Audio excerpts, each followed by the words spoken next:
EPF pension योजना, हमें मालूम है कभी ऐसे केसेस मेरे सामने आया जब 2014 के बाद में आया बेटा, किसी को पेंशन 7 रुपये मिल रही थी, किसी को 25 रुपये, किसी को 50 रुपये, किसी को 250 रुपये, ये देश में चलता था। मैंने कहा भैया इन लोगों को ऑटो रिक्शा में वो पेंशन लेने जाने का भी खर्चा उससे ज्यादा होता होगा। किसी ने मांग नहीं थी, किसी मजदूर संगठन ने मुझे आवेदन पत्र नहीं दिया था। माननीय अध्यक्ष जी, उसमें से बाहर ला करके मिनिमम 1000 रुपये देने का निर्णय हमने किया था, किसी ने मांगा नहीं।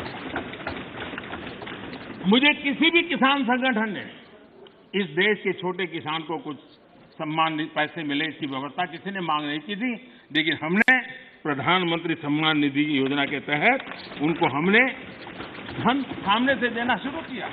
माननीय अध्यक्ष जी, कोई भी आधुनिक समाज के लिए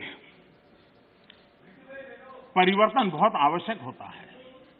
हमने देखा है जिस प्रकार से उस कालखंड में विरोध होता था, लेकिन राजा राममोहन राय जी जैसे महापुरुष, ईश्वर चंद्र विद्यासागर जी जैसे महापुरुष, ज्योतिबा फुले जैसे महापुरुष, बाबा साहब आंबेडकर, कितने अनगिनत नाम हैं। उन्होंने समाज के सामने उल्टे प्रवाह में सामने होकर के समाज सुधार का बीड़ा उठाया था, व्यवस्थाएं बदलने के लिए बीड़ा उठाया। अब कभी ने तो किसी ने जिम्मेवारियां लेनी होती है। ऐसी चीजों का शुरू में विरोध होता है, जब बात सत्य पहुंचता है तो लोग इसको स्वीकार भी कर लेते हैं। और हिंदुस्तान इतना बड़ा देश है, कोई भी निर्णय 100% सबको स्वीकार्य होगा संभव ही नहीं हो सकता है। ये देश विविधताओं से भरा हुआ है। किसी एक जगह पे वो बहुत लाभ करता होगा, किसी जगह पे कम लाभ करता होगा, किसी जगह पे शायद जो पहले के लाभ उसको वंचित करता होगा। लेकिन ऐसी तो कितने बड़े देश में व्यवस्था नहीं हो सकती है कि हम उसमें कोई, लेकिन एक लार्जर इंटरेस्ट, देश में निर्णय जो होते हैं लार्जर, सर्वजन हिताय सर्वजन सुखाय निर्णय होते हैं और उसको लेकर के हम काम करते हैं। माननीय अध्यक्ष जी, ये सोच के साथ मेरा विरोध है। जब ये कहा जाता है मांगा था क्या हम सामंतशाही हैं क्या कि देश की जनता याचक की तरह हमसे मांगे, उनको मांगने के लिए मजबूर करें? ये मांगने के लिए मजबूर करने वाली सोच लोकतंत्र की सोच नहीं हो सकती। माननीय सरकारें संवेदनशील होनी चाहिए। लोकतांत्रिक तरीके से जनता की भलाई के लिए सरकार ने जिम्मेवारियां लेकर के आगे आना चाहिए। और इसलिए इस देश की जनता ने आयुष्मान योजना नहीं मांगी थी, लेकिन हमें लगा कि गरीब की बीमारी में बचाना है तो आयुष्मान भारत योजना लेकर के जाना चाहिए। इस देश के गरीब ने बैंक अकाउंट के लिए कोई जुलूस नहीं निकाला था, कोई मेमोरेंडम नहीं भेजा था। हमने जनधन योजना की थी और हमने जनधन योजना से उसके खाते खोले थे।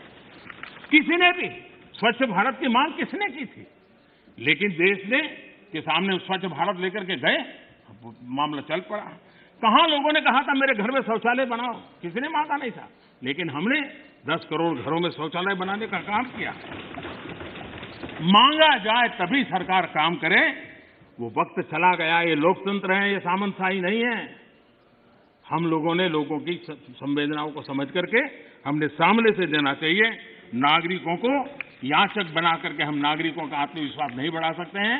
हमने नागरिकों को अधिकार देने के दिशा में आगे बढ़ते रहना चाहिए। नागरिक को याचक बनाने से नागरिक का आत्मविश्वास खत्म हो जाता है। नागरिक का सामर्थ्य पैदा करने के लिए, उसका आत्मविश्वास पैदा करने के लिए हमारे कदम होने चाहिए और हमने इस दिशा में कदम उठाए हैं।